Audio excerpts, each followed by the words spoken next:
आशा करता हूं आप सब बहुत अच्छे होंगे। मेरा नाम है सिद्धांत अग्निहोत्री। स्टडी ग्लोस पे आपका बहुत बहुत स्वागत है। दोस्तों, आज हम बात करेंगे बंगाल के सबसे बड़े जॉब स्कैंडल की। शायद आपको पता नहीं होगा, बट जो 25,000 टीचिंग पोस्ट निकली थी वो सारी की सारी फर्जी थी। ऐसी चीज मैं बताऊंगा कि आपकी आंखें खुल जाएंगी। बोला कि ऐसा भी होता है? भैया, सब होता है। मतलब आदमी औरत अच्छी खासी तैयारी करे, 5 6 7 8 साल गए और बदले में मिलता क्या है? कुछ नहीं। क्या करें क्या ना करें, ये कैसी मुश्किल है। तो चलिए बात करते हैं। Tata bye bye. तो टाइम्स ऑफ इंडिया का बहुत अच्छा आर्टिकल है, किस तरीके से ये जो पूरा का पूरा स्कैम अनफोल्ड हुआ है। हैरानी की बात यह है कि इसके बारे में बहुत ज़्यादा पब्लिक में बात नहीं हुई। आज आखिरी दिन है the superior mains base course का। Today is the last day. ये 60 टॉपिक्स की हम बात करेंगे, मात्र 300 रुपये का है। तो कल फाइनली हम क्लासेस शुरू करेंगे। So make the best out of it. Description comment box में लिंक दिया है। तो कलकत्ता हाईकोर्ट ने फाइनली हम ये देखते हैं कि जो जजमेंट है सुप्रीम कोर्ट ने, उन्होंने बोला अब 3 अप्रैल को जो जजमेंट आया, पूरे रिक्रूटमेंट प्रोसेस को ही खत्म कर दिया। पूरा रिक्रूटमेंट प्रोसेस खत्म। 25,735 टीचिंग पोस्ट और नॉन टीचिंग पोस्ट थी ना, ये खत्म है। जिनको भी अपॉइंटमेंट लेटर्स मिले थे, कोई नौकरी नहीं मिलने वाली है, क्योंकि यहां पे वेस्ट बंगाल का सबसे बड़ा रिक्रूटमेंट स्कैम सामने आया है। 18,000 टीचिंग स्टाफ था, दे वर अफेक्टेड। अब ये किसके लिए था? क्लास 9 से लेकर क्लास 12। सी टेट, टेट, ऐसे बहुत सारे एग्जाम होते हैं। निकालने के बाद आप स्कूलों में अप्लाई करते हैं, अच्छी ही हुई तो मिल जाएगी। और अभी पीजीटी का भी एग्जाम होता है। तो ऐसे स्टेट बोर्ड भी बहुत सारे एग्जाम्स, मतलब बहुत सारे वैकेंसी जो है वो निकालता है ना। और देखो यार, मैं हमेशा ही मानता हूं कि जो सेंट्रल होता है ना, सेंट्रल के एग्जाम्स हमेशा बेस्ट होते हैं। बैंक के एग्जाम बेस्ट होते हैं। स्टेट के तो बिल्कुल भरोसा मत करिए आप, है ना। मैं तो बोलता हूं कि भैया अगर स्टेट एग्जाम्स की तैयारी कर रहे हो ना, तो भगवान भरोसा ही करना।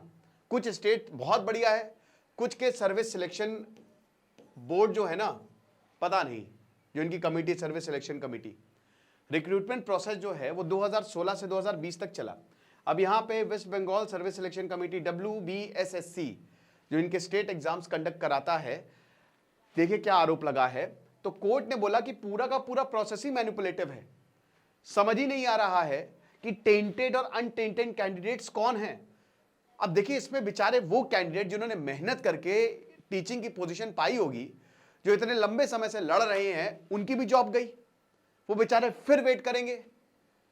कैसे प्रशासन, पूरा प्रशासन इन्वॉल्व होता है। आप देखिए 2016 में ये क्रोनोलॉजी है, West Bengal school service commission जो है, उसने रिक्रूटमेंट प्रोसेस निकाला था स्टेट लेवल सिलेक्शन टेस्ट के लिए, कि चलो भैया यहां पे भर्तियां करेंगे टीचर्स की।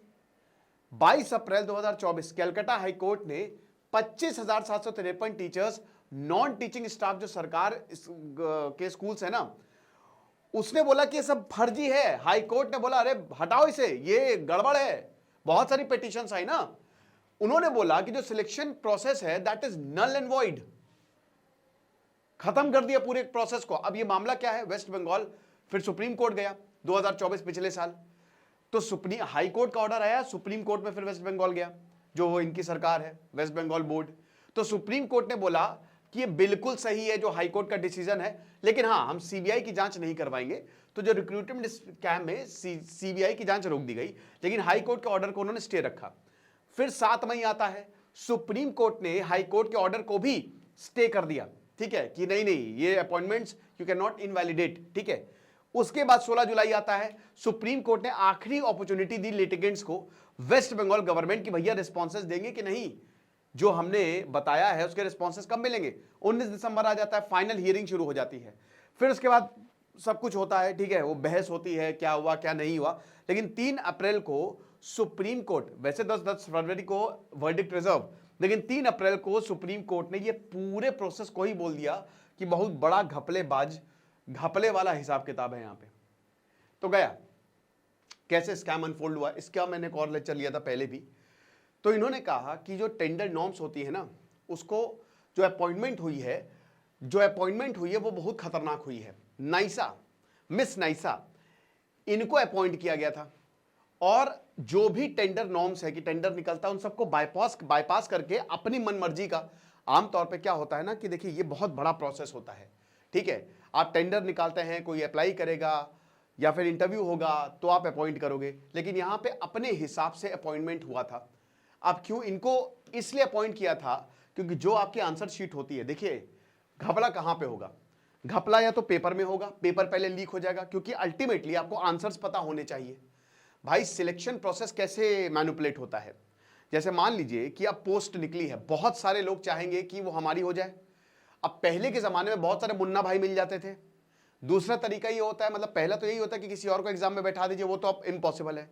दूसरा तरीका होता है पेपर लीक करवा दीजिए, जिनको आप सिलेक्शन करना चाहते हैं वो आपको मस्त पैसे देंगे, 10-10, 15-15, 20-20 लाख रुपए।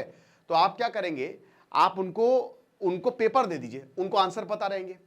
तीसरा तरीका कि आप पूरे बोर्ड जो एग्जाम कंडक्ट करवा रहा है उसी को ही खरीद लीजिए। बहुत सारे ऐसे लोग हों जो करप्ट हों, वो पैसे के लिए अपना जमीर बेच दें।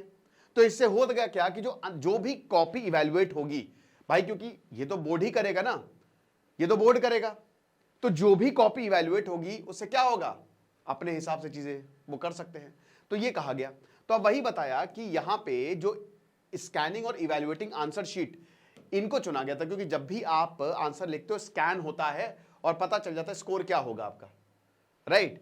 अब यहां पे कॉन्ट्रैक्ट दिया जाता है उसके बाद, तो इन्होंने डेटा स्कैन टेक, इन्होंने मिस नाइसा ने डेटा स्कैन टेक को ही कॉन्ट्रैक्ट दिया। ये वो फर्म है that is unknown to WBSSC, पता ही नहीं। अब स्कैनिंग जो है वो ऑफिस में की गई थी, आप विश्वास करेंगे, it was done in office, खुद ही स्कैन कर लिया, ठीक है। कोर्ट ने बोला कि ये तो खतरनाक अनशेमली ऑर्केस्ट्रेटेड अपॉइंटमेंट, ऐसी बेशरम पना तो कभी देखा ही नहीं कि खाली बोला है कि एक फर्म है, लेकिन भैया खुद ही, जैसे पहले के समय क्या होता था, जब मैं 11th में था, 11th और 12th में, तो लैब मैनुअल हम जाते थे ना वो लैब में एक्सपेरिमेंट करने, तो सामने सर साइन कर रहे थे, पीछे हम साइन कर रहे होते थे कि अच्छा ठीक है, वो फर्जीवाड़ा। फिर उसके बाद जुलाई 2019 आता है, WBSSC ने सारे रिक्रूटमेंट रिकॉर्ड्स डिस्ट्रॉय कर दिए, बोला कि सर ये तो एग्जीक्यूटिव ऑर्डर था, तो यानी कि दाल में कुछ गड़बड़ है, आप तभी तो एविडेंस डिस्ट्रॉय करोगे। Process was still ongoing, process चल रहा है रिक्रूटमेंट का, 8 साल पुरानी बात है ये। WBSSC ने बोला कि देखिए हम आंसर शीट 2023 तक ये इशू करते गए, scanned answer sheet, scan copies of answer sheets. बोला कि नहीं नहीं, ये तो इनके खुद के डेटाबेस की है, लेकिन एक्चुअल में इनके डेटाबेस की थी नहीं। 2022 में CBI ने 3 हार्ड डिस्क जो है वो रिकवर की, जो Nysa employ containing vital data इनकी।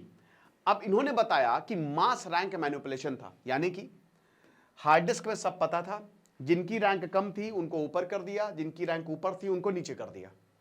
बताया गया कि कुछ ने तो खाली शीट छोड़ी थी, उनको भी सिलेक्शन, क्यों, पैसा, सिफारिश की, हमारे बच्चे को जरा आप नौकरी दे देंगे, ये पूरा हिसाब किताब। आपको और जान के हैरानी होगी कि कोई भी पब्लिक मेरिट लिस्ट नहीं इशू की गई। मुझे लगता है कि दोस्तों अब हमारे जो एजेंसीज हैं उनको सतर्क रहने की ज़रूरत है, क्योंकि चीज़ें बाईपास हो रही हैं। मैं श्योर नहीं हूं, लेकिन मैं कुछ लोगों को जानता हूं। मैं SSC से ये विनती करूंगा कि जो फिजिकल हैंडीकैप वाला हिसाब किताब है ना, आप उसको देखिए। अभी आपने पूजा खेड़कर का केस देखा, लोग फिजिकल हैंडीकैप, ये कोटे को, ये जो PH कोटा है इसको मैनिपुलेट करके एकदम सही बढ़िया मस्त है, पैसा वैसा देके लोग अंदर आ रहे हैं। मैं कुछ को जानता हूं, मैं थोड़ा सा सरप्राइज भी हुआ कि इसका सिलेक्शन कैसे हो गया, तो अट्टा कट्टा है।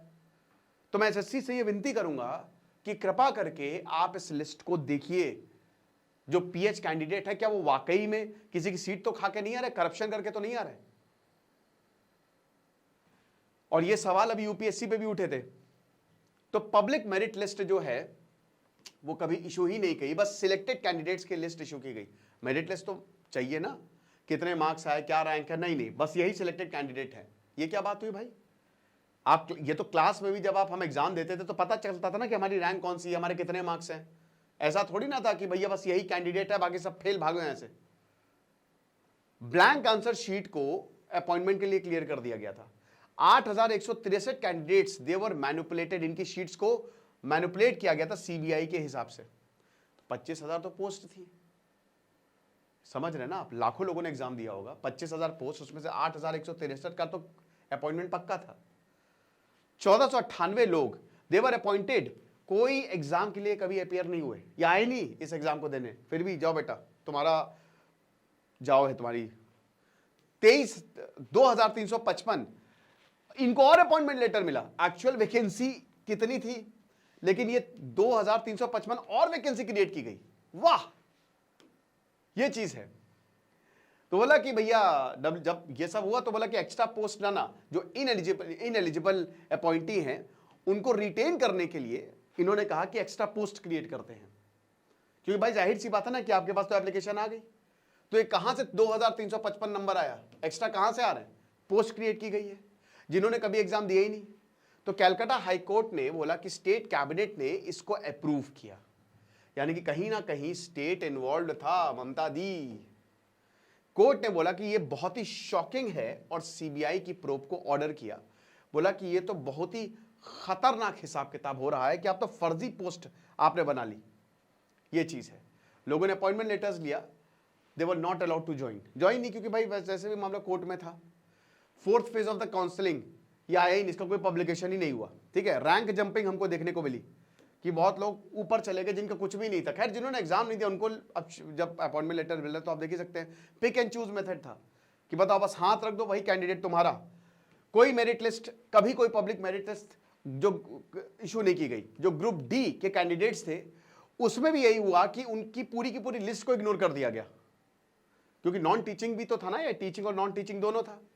तो कुछ इस तरीके की इतनी सारी 12,905 क्लास 11, क्लास 9 और 10th, ये अगर आप इन दोनों को मिला दो टीचिंग के लिए तो आप देख सकते हो तो 17,000 तो लगभग 17 से 18,000 तो टीचिंग के लिए ही है और बाकी सब नॉन टीचिंग के लिए। Ghost candidates, illegal recommendation, data manipulation, ये सब हुआ है, ये सब हुआ है इस एग्जाम में। तो this is the biggest recruitment scam of India and Bengal. ये बंगाल पर एक धब्बा है, ये वो बंगाल की हम बात कर रहे हैं जहां से पूरा इंटेलेक्चुअल मूवमेंट शुरू हुआ। आप समझ रहे हो, जो बंगाल अपनी नॉलेज के लिए, अपने ज्ञान के लिए, अपनी किताबों के लिए जाना जाता है, जहां पे कहते हैं ना कि भाई मैथ्स में बंगालियों को कोई भी मात नहीं दे सकता, ये हो रहा है। तो वही हाईकोर्ट ने बोला कि बहुत ही शॉकिंग है कि हर लोग इसमें शामिल है, that is very dangerous and this is the mother of all cover ups. बताया है कि ये ग्रेट बंगाल रिक्रूटमेंट स्कैम से बड़ा कुछ नहीं हुआ है, क्योंकि इसमें बहुत लोग इन्वॉल्व थे। तो सरकार से लेकर जो स्टेट का एजुकेशन सिस्टम है वो डेंट हुआ है, उसमें काला धब्बा लगा है। और समझिए कि हमारा कोर्ट है हमारे पास, तो ये चीजें सामने आ रही है, वरना क्या ही बताएं।